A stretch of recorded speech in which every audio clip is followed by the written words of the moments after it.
Does it mean I gotta, divest all my altcoins and all my cryptos and we're gonna go straight down from here? Especially if war becomes official? Well, not exactly. Okay. So all wars are bankers' wars. Wars are created on purpose because, the elites know if you purposefully stir up some chaos in the world, you will always create opportunity for yourself. So when you start a war, what do? It's an opportunity because now you can print money. You can inflate the money supply. You can inflate the money supply. And then what happens when you flood the economy with more money supply? We know we get inflation, right? Prices of goods, services, products, everyday stuff, groceries, gas, they all go up. But what else goes up? It includes assets like stocks and crypto. Assets always go up with inflation, and stocks and crypto are no different. The thing is, 90% of retail traders, the majority of people sitting at home glued to the news, addicted to bad news, there's always an initial shock when there's a threat of war. So when there's a talk of war or, when someone fires the first missile, there is always the initial knee-jerk reaction to the downside, which is exactly what we see here in the crypto market cap. And if I flick through all of these charts, you're going to see the same thing on all of them on April 13th. Let's see, on Bitcoin, April 13th, this candle right here. So we got April 12th and April 13th. Very, very similar things. So that is the knee-jerk reaction that we see. But knowing that, if war does happen, if it does actually become serious, then there's going to be more money printing. Always. Always. So risk off is the initial reaction, but once more money is printed, then things are going to get more expensive. And when things get more expensive, so does the price of stocks and crypto and all the risky assets. So is it a bad thing if the war gets serious and it becomes official? Well, it's bad on a moral front, yeah, but is it bad if you are invested in the market? No, it's not.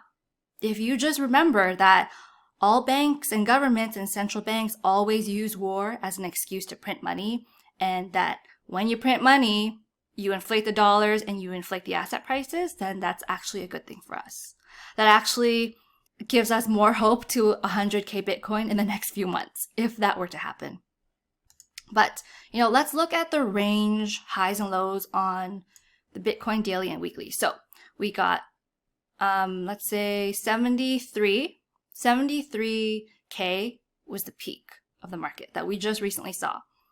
And then the lows is right here, around 60K. So 60 to 73. So let me just draw in my ray lines. Where are they? Here we go. This is the top and this is the bottom. Sorry, I know I got a lot of drawings. I actually cleaned all these charts. I erased everything on them, minus a few of these lines you're seeing here. So I wanted to keep it clean and clear as possible for you guys. So let me delete this.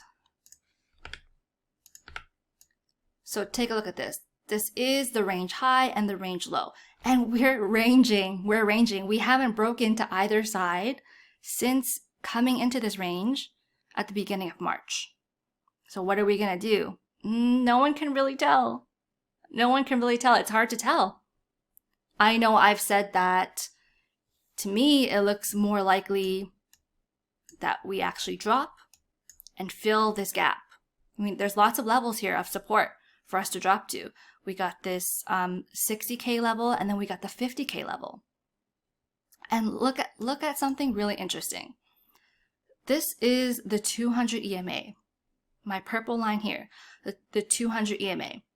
Just imagine we get some bad news in the next few days or the next week or so, and this price action comes down to meet the 200 EMA. Wouldn't that just be perfect? To me, that would be perfect. And then, of course, depending on the price action, the rejection, if we see any off the 200 EMA, maybe it would coincide with this level, with the 50K level.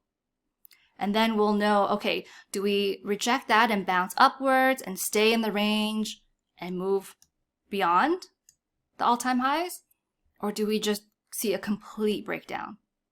So of course, everyone's favorite analysis, it can go up and it can go down.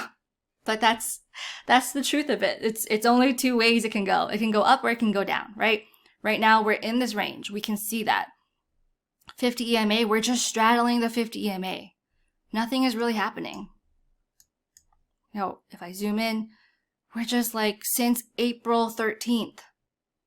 We're just doing a lot of nothing around this area. Yes, it seems like we're being held up by this 60K level, but are we going to break through the 60K level? Maybe retest it from the underside and then drop down to 50K? Or, I don't know, is something going to happen? And to me, it doesn't look like there's enough juice for us to push upwards out of this 74K level. So I have highlighted these blue boxes, as you can see. These are my targets if we are to break out of this range. So if we are to break out of this to the upside, I have a net. This is what I call my net. My net is catching price action between 75K to 80K.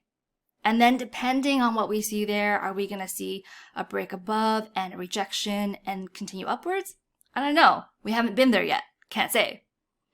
Or if we break this range to the downside, then, you know, maybe we'll get a retest here at 60K and then break down below 50K, get a retest below. And then I have a net here. My net is from the 42 to 45K level. Why? Because check out this price action. There was a lot of stagnation and indecision right here. So we entered this range beginning of December 2023 and we just did nothing. Okay, a little pop to the upside, nope, back down. A little pop to the downside, nope, back inside the range. So from December to February, a 2-month range inside this little net. So maybe that's the net.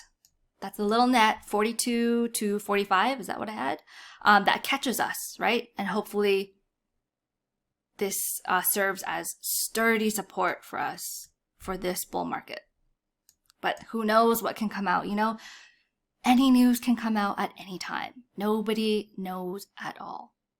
And that's the scary thing, but that's why we risk manage, right? We risk manage so that if something happens that's out of our control, we don't ruin our lives.